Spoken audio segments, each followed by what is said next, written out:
Here's how to really cash in on this year. Number one, get serious. Life is serious. We call it life or death. Somebody asked me one time if I had a good description of life. I said, yes, I think I've got a good one. Life is the struggle to keep death at a respectable distance. Right? Death seems to want to move in prematurely. If you want to live a good, long, flourishing life, you got to push back. It's serious whether you win or lose. It's serious whether you succeed or fail. It's serious whether you've got a good future carved out for yourself or you do not have. These are serious matters. Matters of the heart are serious. Matters of income are serious. Matters of supporting your family, serious. Take it serious. This is serious business. What's the first step? Well, you know, what you do frequently becomes your frequency. If you want to know your life, look at your habits. That's what you do frequently. And they add up to a rhythm. That rhythm becomes a pattern. That pattern becomes your character. That character becomes your life. You're not going to be able to break out of it until you change something about who you are. So there's so many people that's operating from a paradigm of fear. They got too much fear, right? The fear of success and the fear of failure, it paralyzes people. It minimizes your vision. It stops your movement. It makes you think small as hell. Courage is where the shift starts. Right. Because the fear gonna be there. Right. But daily courage is how you activate yourself even when the fear comes. Right. If you have a dream, if you have a goal in life that you want to accomplish, I can tell you, hard work, dedication, determination. But always have that dream. Continue to have that vision. Because when you continue to propel forward, you will see accomplishments. Take small steps, and sooner or later, they will continue to grow and grow and grow into bigger accomplishments. For me, there was no passion, no drive, no nothing.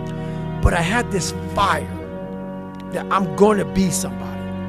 And it has to be there because on all those bad days and all those days you don't want to do shit, you have to be your own motivator, your own coach, your own trainer, your own everything. And what that means is you may have failed miserably yesterday, but you come to work like, people are like, man, you just lost everything. How the hell are you just fucking damn motivated? Because this is what it takes. Find something. Find a thing that you genuinely enjoy, because everybody thinks they're a loser. Every young person thinks they're a loser. I didn't know I wasn't a loser until I started winning. A diamond in the rough. Yeah, and also an understanding that you can't listen to people. Because even my parents didn't want me to do martial arts. They didn't want me to fight. They didn't want me to do stand-up. There's like, you have to understand like who you are, and then you push through, and there's great benefit in that. If you really want to be transformed, you have to live an intentional life. Most people don't lead their life, they accept their life. And when you accept your life, you are living on things that are not worthy of your time and effort and energy. You have to be intentional with what you do and who you are. You've got to go from good intentions to good actions. Nothing happens until you've got good actions, and you won't have good actions until you're intentional with your life. Especially young people, they say, well, I don't know what to do. It's like, that's okay. Nobody does. Go do something. Do the best thing that you can think of. Put the best plan you have into practice. It's not going to be perfect, and it will change along the way. But it will change partly because you become disciplined pursuing the path. And as you become disciplined, you become wiser. And as you become wiser, you become able to formulate better and better plans. What would you do if you just learned today that you only had 6 months to live? What if you only had 6 months to live? What would you stop doing? What would you do more of? Who would you spend time with? Now, the answer to that question is very interesting because what it tells you is what you really value, what is really important to you.